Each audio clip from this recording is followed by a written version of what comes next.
Mi crimen favorito, de Ambrose Bierce.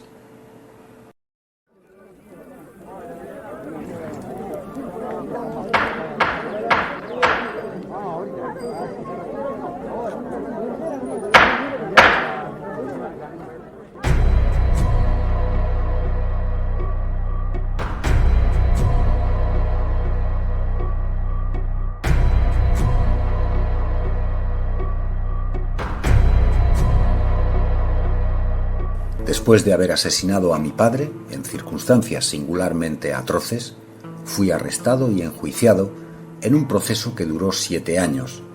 Al exhortar al jurado, el juez de la Corte de Absoluciones señaló que el mío era uno de los más espantosos crímenes que había tenido que juzgar, a lo que mi abogado se levantó y dijo: «Si vuestra señoría me permite, los crímenes son horribles o agradables solo por comparación. Si conociera usted los detalles del asesinato previo de su tío que cometió mi cliente, advertiría en su último delito, si es que delito puede llamarse, una cierta indulgencia y una filial consideración por los sentimientos de la víctima. La aterradora ferocidad del anterior asesinato era verdaderamente incompatible con cualquier hipótesis que no fuera la de culpabilidad, y de no haber sido por el hecho de que el honorable juez que presidió el juicio era el presidente de la compañía de seguros en la que mi cliente tenía una póliza contra riesgos de ahorcamiento, es difícil estimar cómo podría haber sido decentemente absuelto. Si su señoría desea oírlo, para instrucción y guía de la mente de su señoría, este infeliz hombre, mi cliente, consentirá en tomarse el trabajo de relatarlo bajo juramento». El fiscal del distrito dijo: «Me opongo, su señoría. Tal declaración podría ser considerada una prueba y los testimonios del caso han sido cerrados. La declaración del prisionero debió presentarse hace 3 años, en la primavera de 1881. «¿En sentido estatutario?», dijo el juez, «tiene razón, y en la Corte de Objeciones y Tecnicismos obtendría un fallo a su favor, pero no en una Corte de Absoluciones. Objeción denegada». «Recuso», dijo el fiscal de distrito. «No puede hacerlo», contestó el juez. «Debo recordarle que para hacer una recusación debe lograr primero transferir este caso por un tiempo a la Corte de Recusaciones en una demanda formal, debidamente justificada con declaraciones escritas. Una demanda a ese efecto, hecha por su predecesor en el cargo, le fue denegada por mí durante el primer año de este juicio. Oficial, haga jurar al prisionero». Habiendo sido administrado el juramento de costumbre, hice la siguiente declaración que impresionó tanto al juez debido a la comparativa trivialidad del delito por el cual se me juzgaba, que no buscó ya circunstancias atenuantes, sino que sencillamente instruyó al jurado para que me absolviera. Así abandoné la corte sin mancha alguna sobre mi reputación. Nací en 1856, en Kalamazoo, Michigan, de padres honestos y honrados, uno de los cuales el cielo ha perdonado piadosamente para consuelo de mis últimos años. En 1867, la familia llegó a California y se estableció cerca de Eagle Head, estableciendo una empresa de salteadores de caminos que prosperó más allá de cualquier sueño de lucro.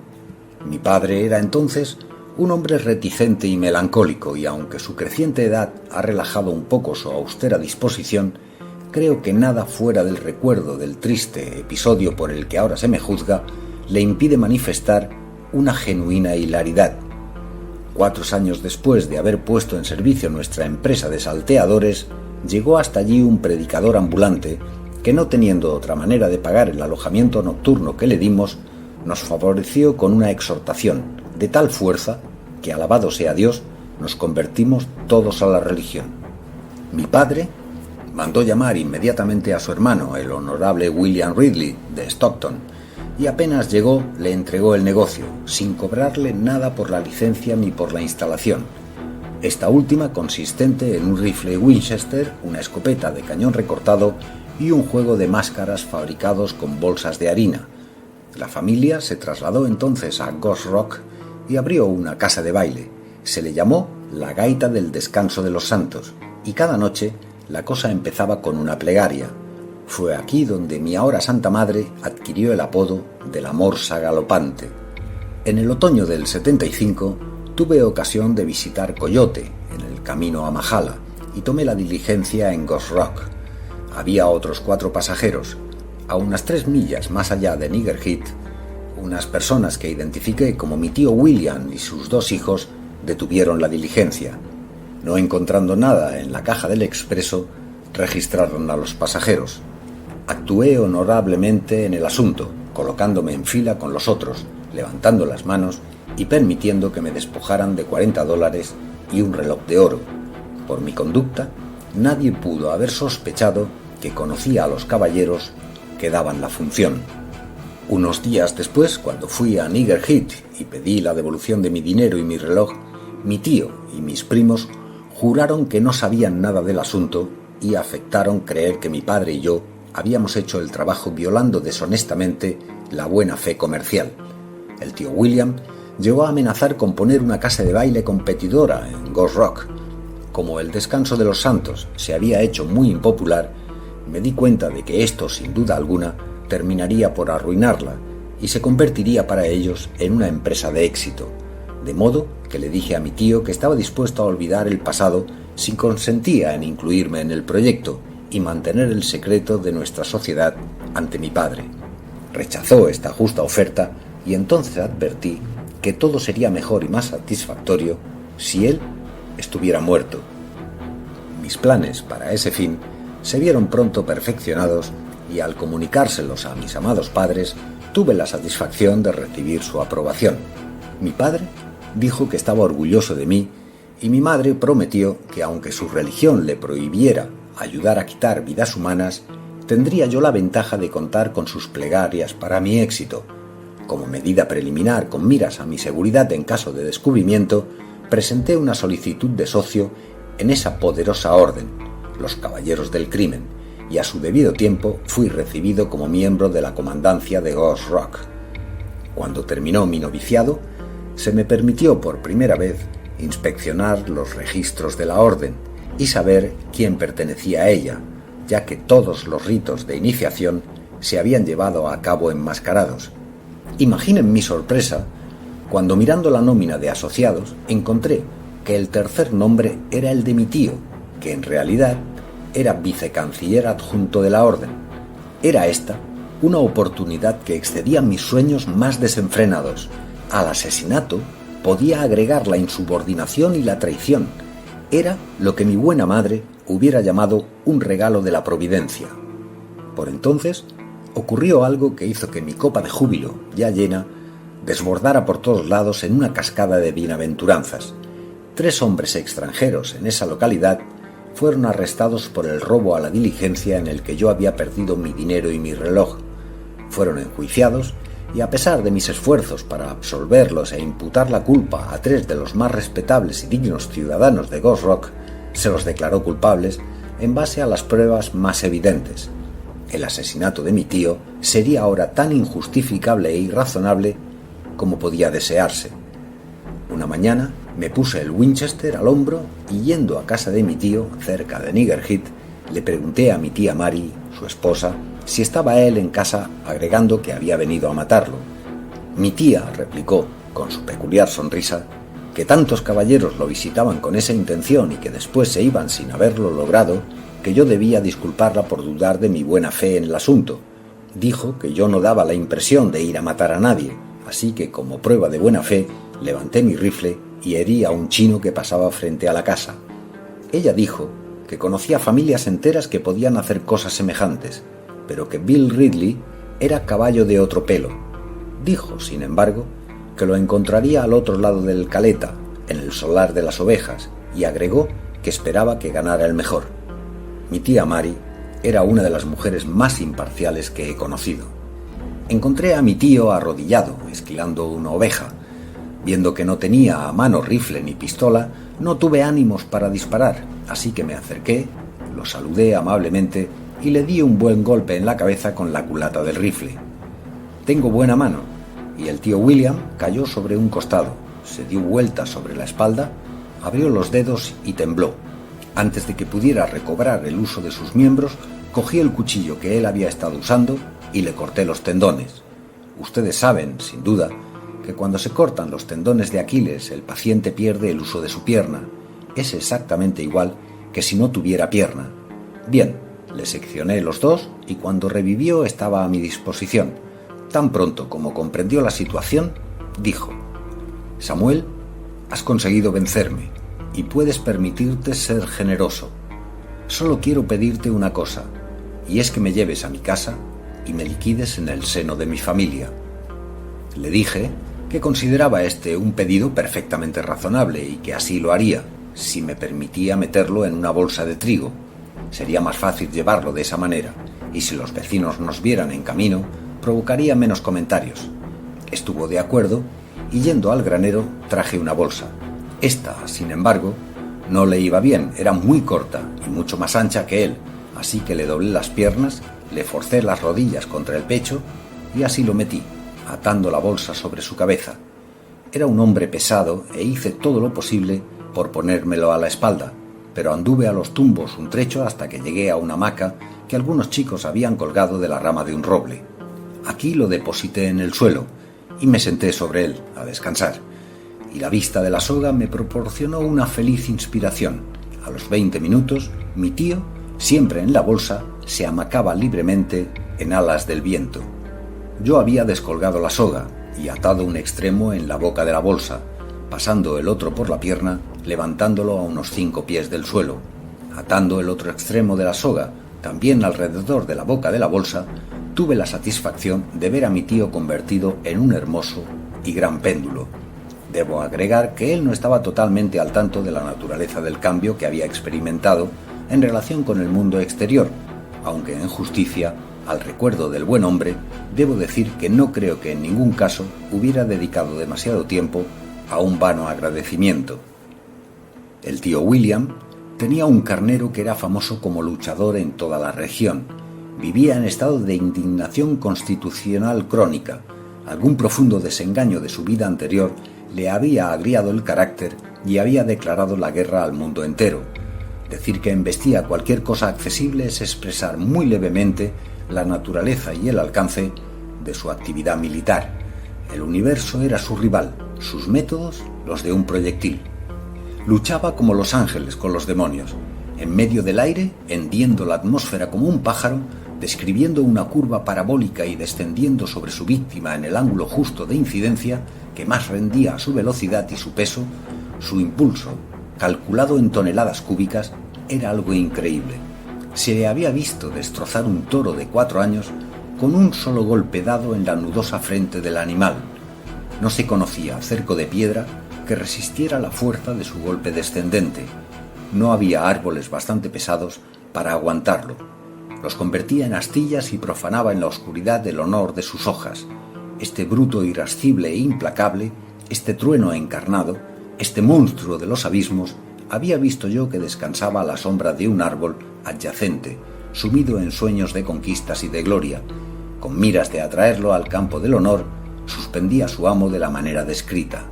Completados los preparativos, impartí al péndulo de mi tío una suave oscilación, y retirándome a cubierto de una piedra contigua, lancé un largo grito estridente cuya nota final decreciente se ahogaba en un ruido como el de un gato protestando, ruido que emanaba de la bolsa. Instantáneamente, el formidable lanar se paró sobre sus patas y comprendió la situación militar de un vistazo. En pocos minutos más, se había acercado piafando hasta unos 50 metros de distancia del oscilante enemigo, que ora avanzando, ora retirándose, parecía invitarlo a la riña. De pronto, vi la cabeza de la bestia inclinada hacia tierra como abatida por el peso de sus enormes cuernos. Luego, el carnero se prolongó en una franja confusa y blanca directamente dirigida desde ese lugar, horizontalmente en dirección, a un punto situado a unos 4 metros por debajo del enemigo. Allí golpeó vivamente hacia arriba, y antes de que se hubiera borrado de mi mirada el lugar de donde había arrancado, oí un terrible porrazo y un grito desgarrador, y mi pobre tío fue disparado hacia adelante con un cabo suelto más alto que el miembro al que estaba atado. Aquí la soga se puso tensa de un tirón, deteniendo su vuelo, y fue enviado atrás otra vez. describiendo sin resuelto una curva de arco. El carnero se había caído, un indescriptible montón de patas, lanas y cuernos, pero rehaciéndose y esquivando el vaivén descendiente de su antagonista, se retiró sin orden ni concierto, sacudiendo alternativamente la cabeza o pateando con sus patas traseras. Cuando había retrocedido a más o menos la misma distancia que la que había usado para asestar el golpe, se detuvo nuevamente, inclinó la cabeza como en una plegaria por la victoria y otra vez salió disparado hacia adelante, confusamente visible como antes, un prolongado rayo blanquecino, con monstruosas ondulaciones y terminado en un vivo ascenso. Esta vez, el curso del ataque dio en el ángulo exacto, comparado con el primero, y la impaciencia del animal era tan grande que golpeó al enemigo antes de que éste llegara al punto más bajo del arco. En consecuencia, mi tío empezó a volar dando círculos horizontales de un radio igual a la mitad de la longitud de la soga, que he olvidado decirlo, era de unos 6 metros de largo. Sus alaridos, creciendo al ir hacia adelante y disminuyendo al retroceder, hacían que la rapidez de sus revoluciones fuera más evidente para el oído que para la vista. Era obvio que aún no había recibido ningún golpe vital. La postura que tenía dentro de la bolsa y la distancia del suelo a que estaba colgado obligaban al carnero a dedicarse a sus extremidades inferiores y al final de su espalda. Como una planta cuyas raíces han encontrado un mineral venenoso, mi pobre tío se iba muriendo lentamente hacia arriba. Después de asestar el segundo golpe, el carnero no había vuelto a retirarse.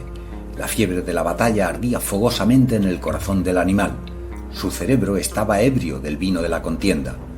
Como un púgil que en su ira olvida sus habilidades y pelea sin efectividad a distancia de medio brazo, la bestia enfurecida se empeñaba por alcanzar su volante enemigo cuando pasaba sobre ella con torpes saltos verticales, consiguiendo a veces, en realidad, golpearlo débilmente, pero las más de las veces caía a causa de una ansiedad mal dirigida. Pero a medida que el ímpetu se fue agotando y los círculos del hombre fueron disminuyendo en tamaño y velocidad, acercándolo más al suelo, esta táctica produjo mejores resultados, produciendo una superior calidad del alarido que disfruté plenamente. De pronto, como si las trompetas hubieran tocado tregua, el carnero suspendió las hostilidades y se marchó, frunciendo y desfrunciendo pensativamente su gran nariz aguileña, arrancando distraídamente un manojo de pasto y masticándolo con lentitud. Parecía cansado de las alarmas de la guerra y resuelto a convertir la espada en reja de arado para cultivar las artes de la paz. Siguió firmemente su camino apartándose del campo de la fama hasta que ganó una distancia de cerca de un cuarto de milla. Allí se detuvo, de espaldas al enemigo, rumiando su comida y en apariencia dormido. Observé, sin embargo, un giro ocasional, muy leve de la cabeza, como si su apatía fuera más afectada que real. Entretanto, los alaridos del tío William habían menguado junto con sus movimientos y sólo provenían de él lánguidos y largos quejidos, y a grandes intervalos mi nombre, pronunciado en tonos suplicantes, sumamente agradables a mi oído. Evidentemente, el hombre no tenía la más leve idea de lo que le estaba ocurriendo, y estaba inefablemente aterrorizado. Cuando la muerte llega envuelta en su capa de misterio es realmente terrible. Poco a poco, las oscilaciones de mi tío disminuyeron y finalmente colgó sin movimiento. Fui hacia él y estaba a punto de darle el golpe de gracia cuando oí y sentí una sucesión de vivos choques que sacudieron el suelo como una serie de leves terremotos, y volviéndome en dirección del carnero, vi acercárseme una gran nube de polvo con inconcebible rapidez y alarmante efecto. A una distancia de 30 metros se detuvo en seco, y del extremo más cercano ascendió por el aire lo que primero tomé por un gran pájaro blanco. Su ascenso era tan suave, fácil y regular que no pude darme cuenta de su extraordinaria celeridad y me perdí en la admiración de su gracia. Hasta hoy me queda la impresión de que era un movimiento lento, deliberado, como si el carnero, porque tal era el animal, hubiera sido elevado por otros poderes que los de su propio ímpetu y sostenido en las sucesivas etapas de su vuelo con infinita ternura y cuidado. Mis ojos siguieron sus progresos por el aire con inefable placer, mayor aún, por contraste, con el terror que me había causado su acercamiento por tierra. Hacia arriba y hacia adelante navegaba, la cabeza casi escondida entre las patas delanteras echadas hacia atrás y las posteriores estiradas como una garza que se remonta. A una altura de 13 a 15 metros, según pude calcular a ojo, llegó a su cénit y pareció quedar inmóvil por un instante. Luego, inclinándose repentinamente hacia adelante, sin alterar la posición relativa de sus partes, se lanzó hacia abajo en pendiente con aumentada velocidad, pasó muy próximo a mí, por encima mío con el ruido de una bala de cañón, y golpeó a mi pobre tío casi exactamente en la punta de la cabeza. Tan espantoso fue el impacto que no solo rompió el cuello del hombre, sino que también la soga y el cuerpo del difunto, lanzado contra el suelo, quedó aplastado como pulpa bajo la horrible frente del meteórico carnero. La sacudida detuvo todos los relojes, desde Longham a Dutch Dan, y el profesor Davidson, distinguida autoridad en asuntos sísmicos que se encontraba en la vecindad, explicó de inmediato que las vibraciones fueron de norte a sudeste. Sin excepción, no puedo dejar de pensar que en punto a atrocidad artística, mi asesinato del tío William ha sido superado pocas veces.